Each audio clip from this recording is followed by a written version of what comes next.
Hey guys, welcome back to another episode of All Things Dog with FlatTop K9. I'm your host, Tim Russell. Welcome in, welcome in. All right, guys.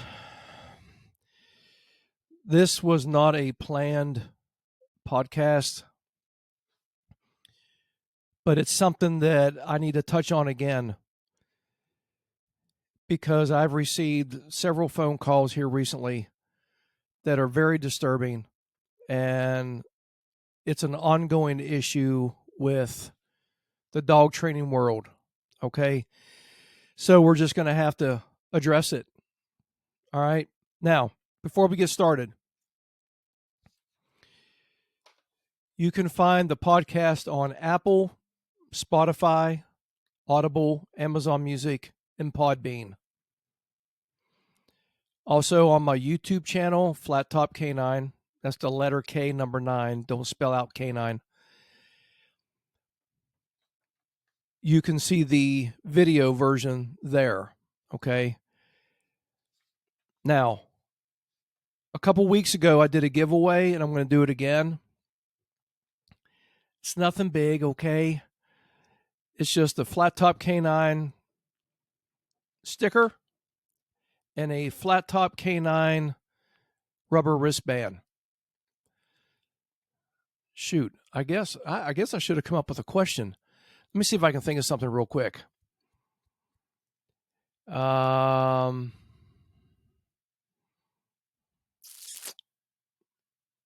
boy, I guess I should have been more prepared on that. Well, first off, while I'm trying to think, if you have the answer to whatever question I'm going to come up with, maybe I'll do it at the end. You can email the answer to FlatTop K9. That's FLAT, letter K, number 9, FlatTop K9 at gmail.com. You can send me the answer. Then I will, if you feel comfortable with send me your address, I will mail you the sticker and the rubber wristband. For those of you listening to the audio, it is a really cool sticker. It's a cartoon of me and a dog that I've trained.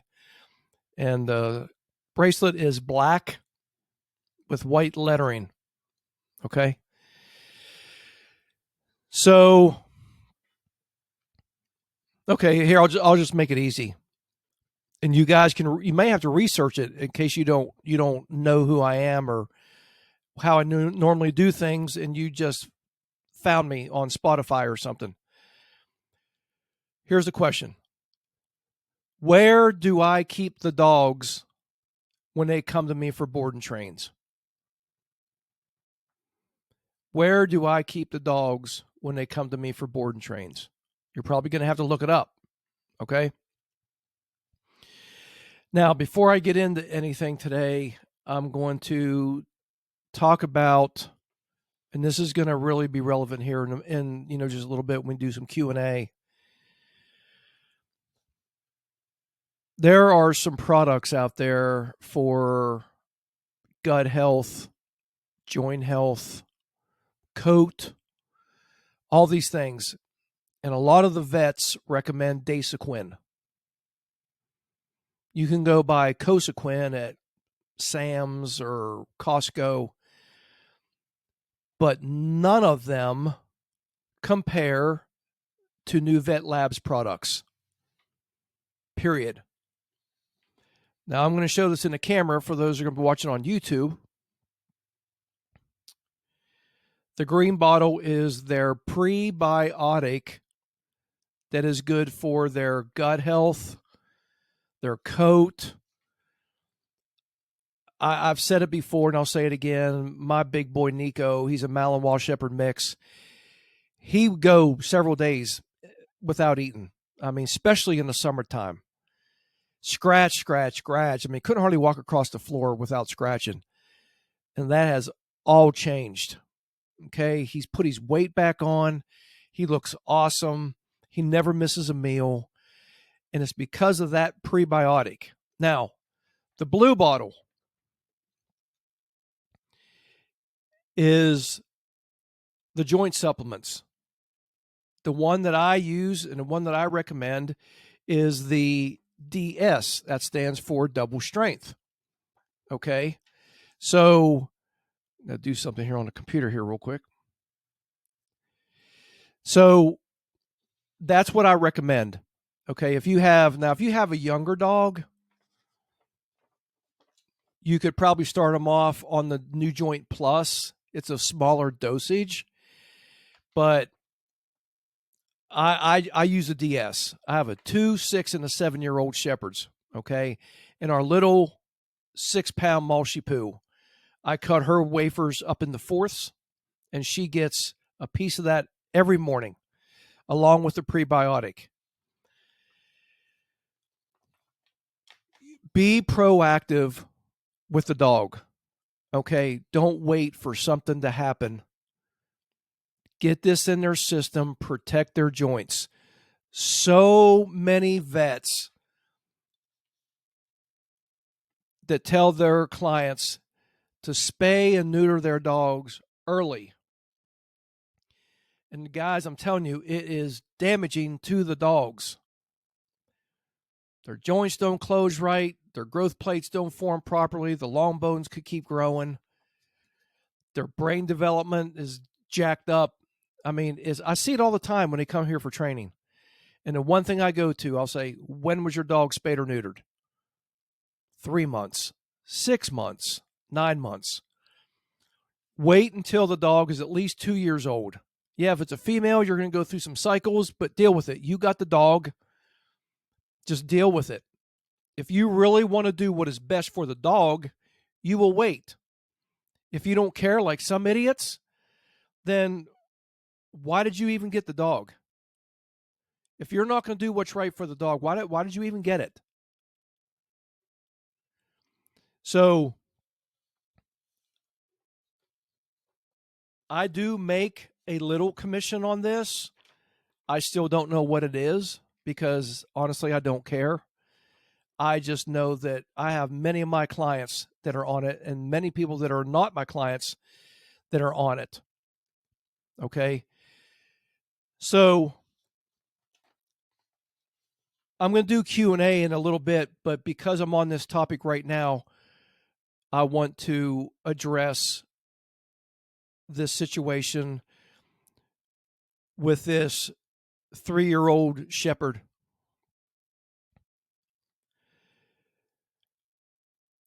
This 3-year-old Shepherd has been diagnosed with hip dysplasia at only 3.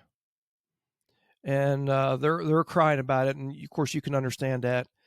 The vet said that it is mild for now, but in the future he will need hip replacement or a FHO surgery, femoral head osteotomy. Ostectomy. So, which means they'll remove the head. So the dog's going to be crippled. Okay, pretty much. So the people are looking for, this person is looking for suggestions on what to do. Okay. And I've taken this, they've got x-rays here and everything. And yeah, it's not going to be good for the dog. I wish I could show them to you. But a lot of people are recommending Dasequin, Cosequin. But I'm telling you, it's not going to do, those products are not going to do for the dog what New Vet Labs will do for the dog. So I've written to this person and I've told them you need to get this product. Excuse me. You need to order this product right away. Of course, I encourage them to research it, but they need to get on it right away. Okay. Because one of my other clients, their dog has hip dysplasia, mild, and they were on Dasequin, and they've switched to this, and they were saying they are so glad that they switched. And of course, you know, I am too, because it's what's best for the dog. So, New Vet Labs, the New Vet Plus, which is the prebiotic, and the new joint DS, D as in dog, S as in Sam, it stands for double strength. That's what I would get. And get your dog on it now. Okay? Let me get a drink of water here real quick.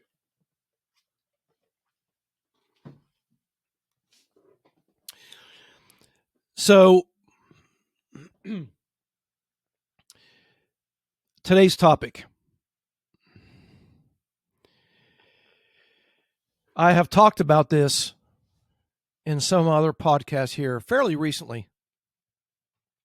But again, I'm bringing this back up because even today and some over the last several days, I've received these phone calls of people calling and wanting prices for training.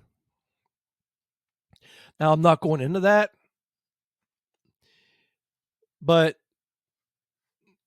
folks, here's the way I do things. If your dog has not had any formal training, I always recommend a board and train. I don't recommend that you go to PetSmart and do their classes or maybe get into another group class, because you always got one dog. It's kind of a lunkhead, and no disrespect with, to the dog or the owners, but there's always that one, right? And so the instructors are spending more time with them, and then everybody else is just kind of standing around. Their money's just burning away.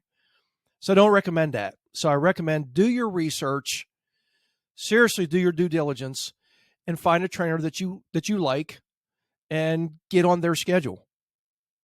That's what I recommend. So I've had in the past, over the years, I've had many, many dogs come to me that have been to the bigger corporate companies and even some of the smaller well-known companies that have pretty much ruined the dog. They were all e-collar based. Now, I'm a huge advocate for the e-collar. It is not the foundation for what I do. It's not even mandatory. Now, I may recommend it depending on what breed you have and what your goals with the dog. I may recommend it, but it's not mandatory. And some of these companies, it is, because one, they don't know how to train the dog without it. And you're always pushing the stinking button because the dog won't do anything without it. And that's not dog training. If anybody tells you that it is, they don't know what they're talking about. Who wants to walk around with a remote in their hand all the time? Real training, the dog should be under verbal control. Now, we can use it for that what if moment if you want the dog to be off leash. But you should never have to use an e-collar to get your dog to do a basic command like sit, down, something like that in your home or even in your driveway. You shouldn't have to do that.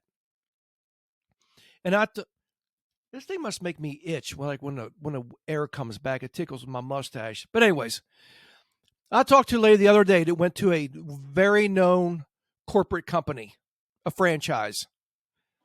$2,200 for one visit. Oh, but we have lifetime support. Well, so do I. One visit.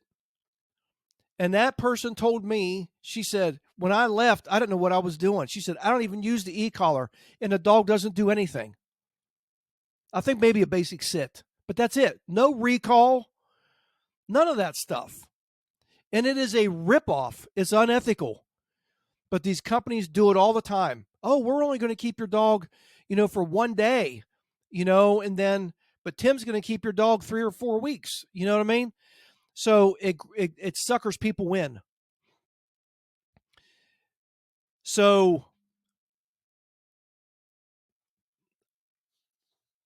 oh man, these trainers, they really get under my crawl. So what I'm going to talk about today that I've received these calls for, and again, even today, they called about training. And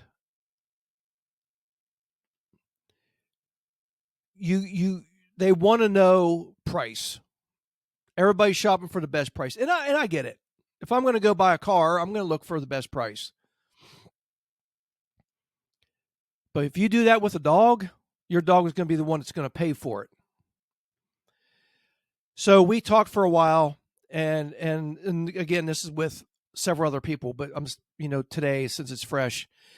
And then they end up saying, well, we're really looking for like lessons once a week because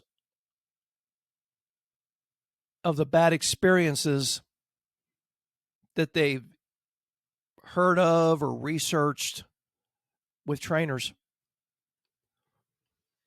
The abuse, the death, all of that. And listen, all these people have valid concerns. Because these other guys and girls that are out here doing this stuff to these animals are making a bad name for people like me that try within everything they got in them to do it right, run an ethical business, treat the dog right, and try to produce the best results. But I find myself more and more having to defend myself and trying to prove myself that I am not like those trainers. So what I've done here recently, if somebody calls me and they say, and I ask them, have you talked to any other trainers? And they say no. Hey, I'm very glad to talk with you as long as you need to talk. But call and talk to some other trainers first. And then when you're done, call me back and let's have a conversation because I think you're going to stop here. And that's not an arrogance thing. It's because I do things differently, I believe, than a lot of trainers. And so if they can get anybody to talk to them for more than 5 minutes, if they can really get a conversation out of somebody, how they train, what's their methods, what's the dog going to learn, where are they kept, all these things. And then if they would write that down, then call me back and compare what I offer, there's no comparison. For example, some of the people that was mentioned, they keep the dogs in outdoor kennels when they come for a board and train. Look where I am. This is this is my office. The dogs are kept, in this office. Don't matter where they are. They're all over, Very nice. Temperature controlled. Same with my training building. Now, that is a big selling point for me because when I tell people that their dog is going to come to me, they're going to become part of my family. They're going to be right in my house, right through this door. That means a lot to most people. It's more to me than just a dog coming through the door and you paying me. It's more to me. So the stories that have come in, I've taken my dog here and I was just like, oh, I know it's coming.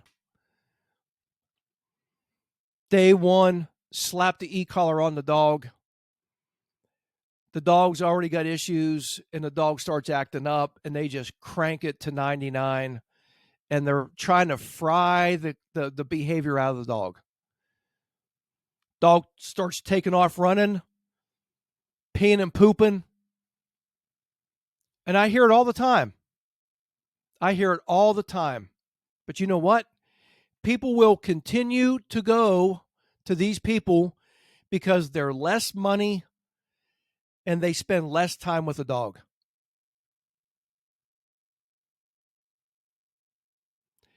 And then eventually, if they'll swallow their pride, the people will call me back. And I've had many that have called me and said, I took my dog there. Some that had already called me before, and they said, I should have stuck with you, but I went cheaper, less time with them. So now look at the dog. So then I get the dog, and now I've got to start all over. I got to build the dog's confidence. I got to retrain the dog with the e-collar. I got to build trust with that dog, which I do with every dog, but I got to build trust with that dog now. That so they understand when I put that collar on them 2 weeks in, they're not going to have the experience that they had with the other knuckleheads. So it really upsets me. It really, really upsets me, especially when you get calls almost back to back of not some of them had bad experiences already, but some of them are like, I've read reviews, I've looked at this, and then they're like, you're not keeping my dog. Fortunately for the people today, I think I convinced them enough that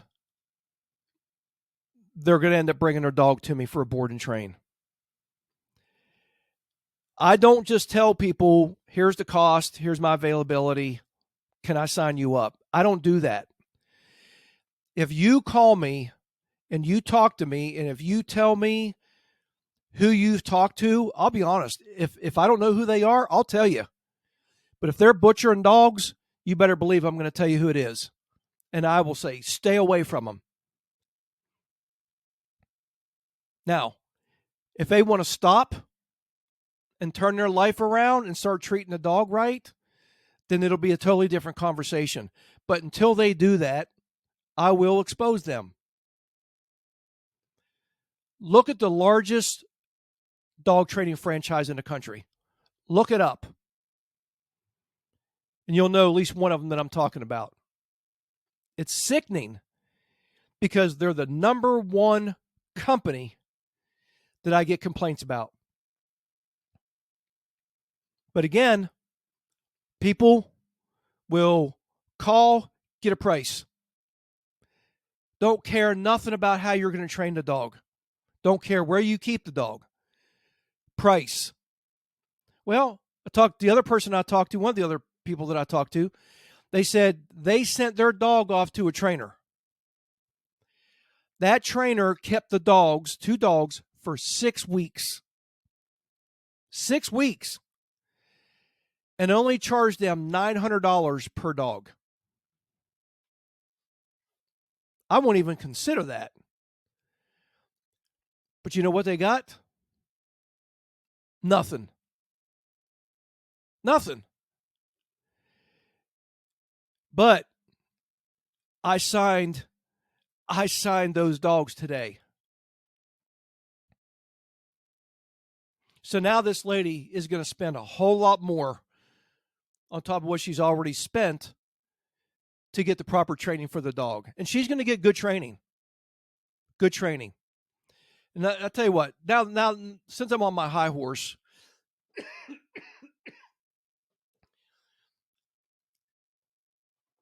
it really infuriates me how these companies are ripping people off.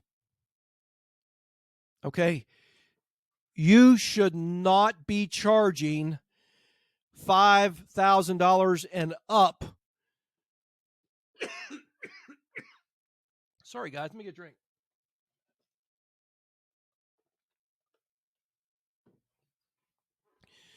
You should not be charging $5,000 and up for sit, down, stay, and come. Oh, that's if you get to all 4 commands in the board and train. Okay? That's what one of my clients told me, that he was going to go to a place in Nashville, and they said, for a 3-week board and train, They will do sit, down, stay, and come if they can get to it all. You're charging somebody $5,000. You mean tell me you can't get to those 4 commands? Oh, but they got to be good, he says. I said, why? Because they have an airplane and they can fly and pick up your dog. So, let me tell you, they need to take that plane and go fly somewhere and get out of the business. Because if you can't get sit down, stay, and come in 3 weeks, you don't need to be training the dog. But this is it. But it brings people in, just like the other lady. Everything was an e-collar, e-collar, e-collar. It would take it off, the dog won't even listen. It's a border collie. $2,200 for a few hours worth of work. It's a ripoff. Save your money. Like I tell people, if you want me, save your money. We'll put you on a calendar farther out so you can save the money. Then we'll get the dog in. But don't skimp out on training, man, because your dog is going to be the one that's really going to pay the price. And I say that a lot. I don't mean to run it in the ground, but it's true. One of my past clients' daughter, I trained her shepherd. He was a canine officer. And I'm actually going to have him on the podcast. And the wife told me they stalked me for a month to where they finally said, this is the guy. And he was canine for like 9 years.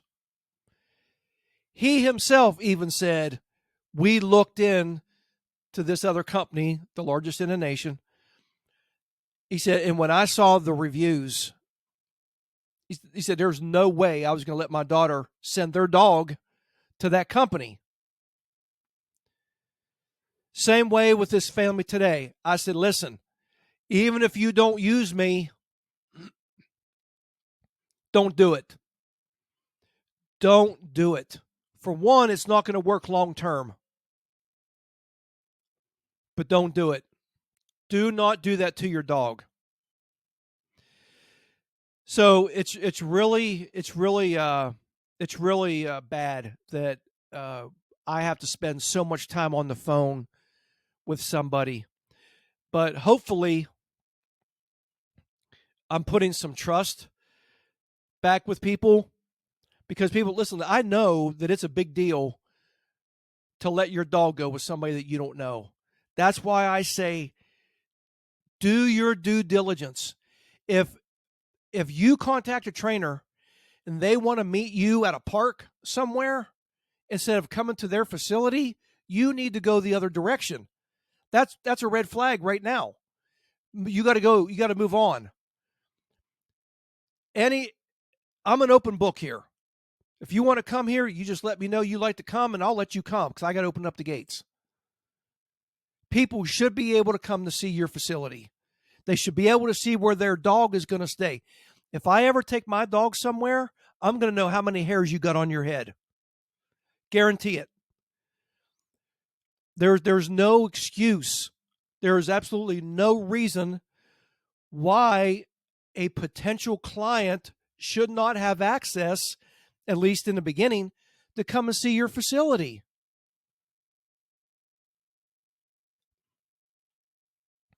And I don't know why it popped into my head, but it also makes me think of people that go buy dogs from a breeder. And they're like, I said, did you see mom and dad? Oh, no, they wouldn't let me see mom and dad. I would jump in my car and I would leave. If you don't get to see mom and dad, if they will not let you see mom and dad, you need to leave. Okay? So, to wrap this up, if you are looking for a trainer, you got to take the time and really search man, you want to find a trainer that's got really good morals and runs an ethical business. And listen, my reviews on Google, which are attached to my website, flattopk9.com, they're from clients. Okay, I don't pay anybody to do my Google reviews. They're my clients. Okay, and while I've kind of got my hair standing up a little bit, I'm gonna mention something else. I'm gonna be honest with you. It just ticks me off. Okay. Again, I'm not. You want to call me? I'll tell you a name, but I'm not. I'm not gonna say their name. There's a purely positive trainer here in town in Murfreesboro, Tennessee, that will get on a Facebook group and I'm going to put her into the category of giving other trainers bad names. Will get on Facebook, these Facebook groups, recommend themselves for training, and say, "Use us. We only use positive training methods." Let me tell you something, people. In my opinion, and many other trainers, one of the worst things that you can use on a dog is a gentle leader that goes around the nose, and that's how you're steering the dog. I've seen dogs freak out, and it can give them whiplash. Okay, there's nothing positive about getting whiplash. Okay, they get online and they will talk bad about other trainers. I'm a balanced trainer. Okay, there's got to be the balance, the positive reinforcement, and there's got to be corrections. There has to be. Same way with us. And I've had countless clients come through my doors that have been to this trainer. And they're well known in town. And they're saying, I spent X amount of dollars. My dog didn't learn anything. They treated me like this. And I'm going to tell you, they have taken dogs. They have told people to come. They have taken dogs that had no business being in their goofy class, that they've told them to come. And then when they've gotten there, the dog acts up, and then they kick them out of the class, and they won't give them the money back. Will you, Heather? That is so freaking unethical. And I'm going to tell you, if it continues, we may end up having a conversation about it, because it is wrong. It is wrong what they do to these owners. But then the dog suffers for it too, because they don't. Well, you know what? They're not going to get any training there anyways. They're constantly just throwing food in the dog's face. So you're going to have to walk around with a steak in your back pocket all the time in order to get the dog to do anything. So I'm putting them in the same category as these other trainers that have caused all these, these bad stories with abuse and death and everything. It's just another form of it.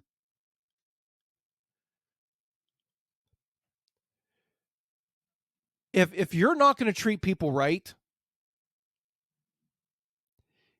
get out. Just get out. Whew. All right. All right. Let's do another. I don't have anything pulled up here.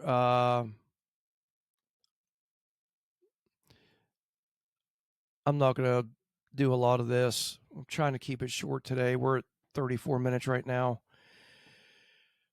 All right. So, looking for advice. Everybody wants advice, Had somebody the other day that was wanting some advice, and I don't mind helping people.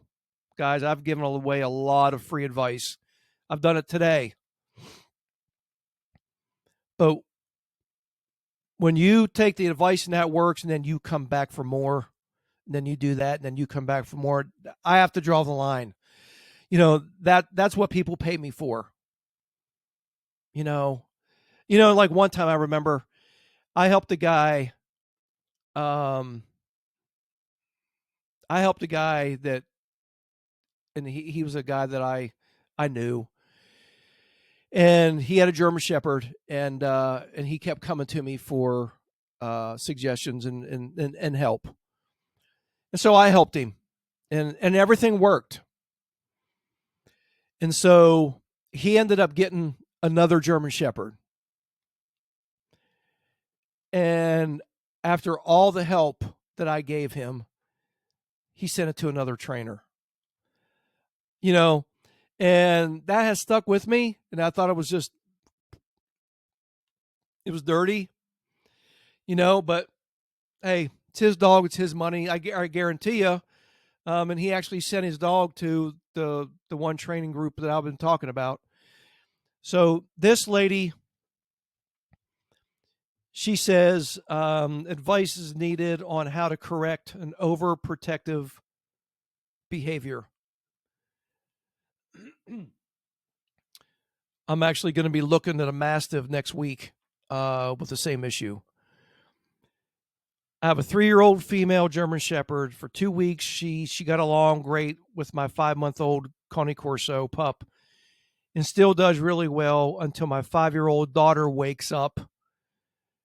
And then any time my puppy gets near my daughter, she tries to keep her away from my puppy. Let's see here a little bit more.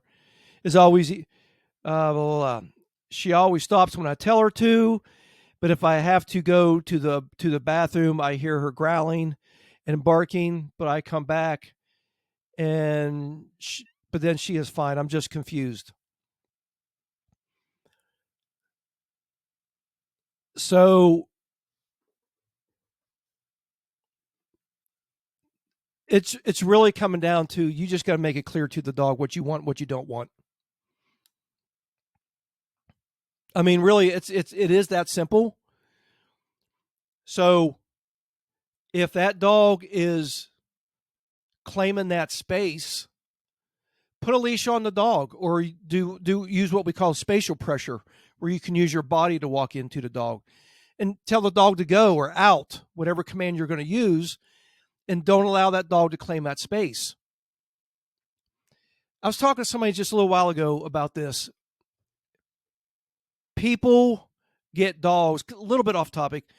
People get dogs and they just assume that dogs get it. They don't understand why the dog pulls on a leash, why the dog chews, why the dog does all these other things. And I'm thinking, why do you have a dog?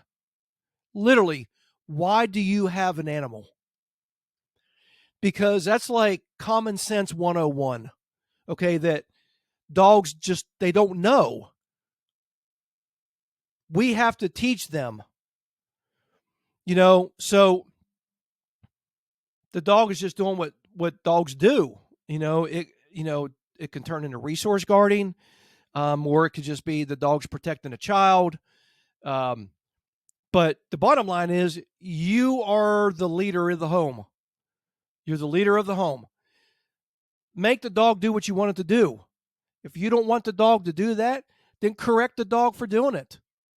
I mean, it's literally, it's that simple. And that's pretty much the way it is with any other any other issue. So here's one.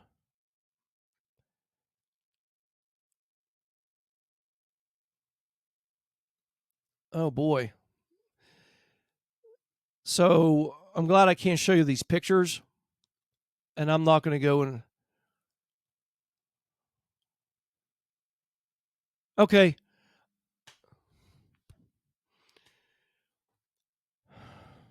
I'm telling you, people. Some people have no business having a dog. I mean, especially a German Shepherd. Okay, very short, Shows it shows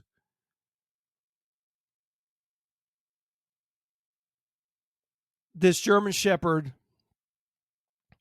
laying on a marble floor. And there's a dog bed by it. And the question is, why does she like a cold marble floor?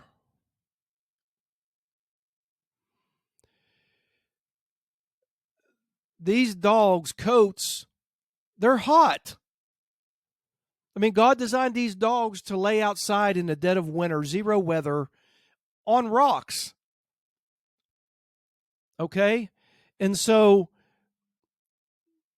owners put beds in there, the high dollar memory foam, and all this stuff in there. The dog doesn't need that.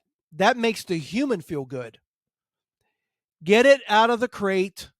That tray in the bottom of the crate will feel good to the dog. So it's like you have to ask the question, why does the dog like to lay on a cold marble floor? I I don't know. I don't know people. Um Again, here we go.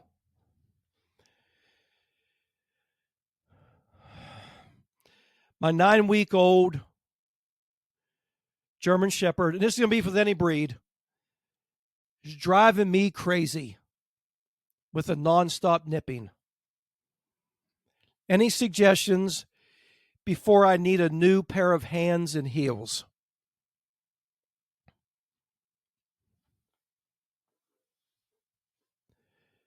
Yeah, I have a suggestion. Correct the dog. I don't care if it is 9 weeks. These dogs have been corrected by their mother from the time they were born. Mom will reach down and grab the scruff of their neck with her teeth. Dog will make an audible, and the dog learns. So with a dog that young, because we're not going to put a prong collar on or anything like that, I reach down on the back of the neck between their, right here, and between their ears, but on her neck, and I pinch and twist until I hear an audible. If I don't hear an audible, then I need to put more to it. And that will help. People want to carry around spray bottles and do all this stuff, and I just, you want to get apple cider vinegar and everything, and with the prices of stuff, I'm not going to use my apple cider vinegar to spray the dog. So just teach the dog now so you don't have to fix it later. But all this stuff is normal, guys. I mean, every bit of it's normal. Take a baby that starts teething. They take their blanket and they put it in their mouth and they just chew. That'd be like a new parent going, why does my child do that? It's normal. So let me see if I can find one more that's even any.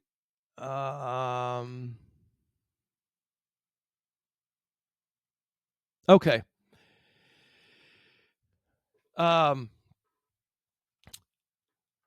This lady has she has a Rottweiler. It's 11 months old, and she said she wanted to know. I would like to know what. I think she meant to say dog food. I would like to know what dog food everyone feeds their dogs.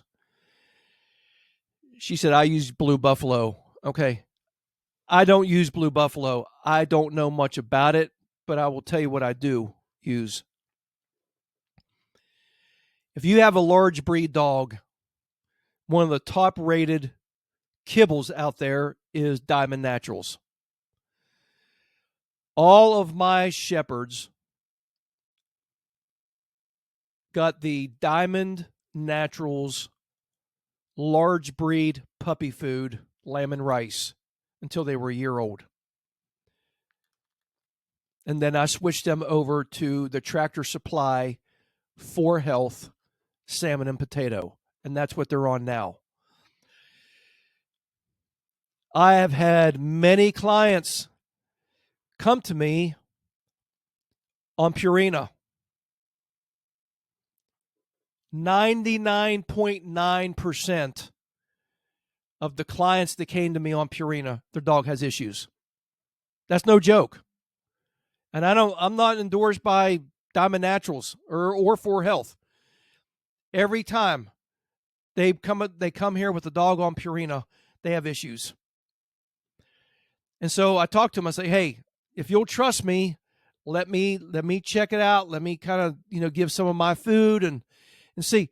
And every single time, the dog comes to life. Their poop stiffens up. It's got good color, and the dog is just overall better. So I'm not a fan of Purina. I will never recommend Purina. The only thing I recommend from Purina is their Fortiflora probiotic. It's a powder that you can shake on their food if they got diarrhea, their stomach's upset or something like that. It works very well. That's the only thing that I keep in my house that says Purina. Everything else is Diamond Naturals in the 4Health. If you have a dog that's on it, if your dog is doing good, awesome. Okay, but I haven't seen it. And I've gotten in arguments with people. I'm like, hey, listen, you got your opinion, I got mine, but you know how I prove mine? With the dogs that come to me for training. And many times the owner will go back home with a full bag of food because I've changed over their food while they were here over a period of a week or so.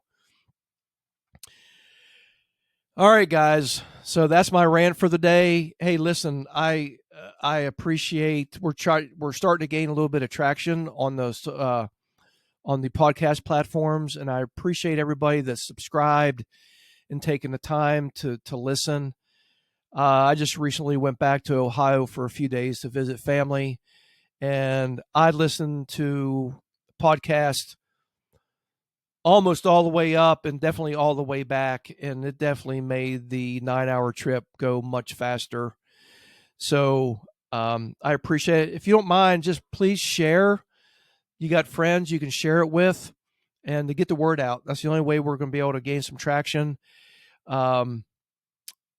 And we're in the process of lining up some guests now. This was kind of like a little impromptu thing because, like I said, I was out of town. I've been busy today. I've signed 2 dogs today and on the phone. So it's just been a busy day. So this was I thought it was going to be a quick podcast, but we're already at 48 minutes. So I'm going to jump off of here. Again, guys, thank you very much. And remember,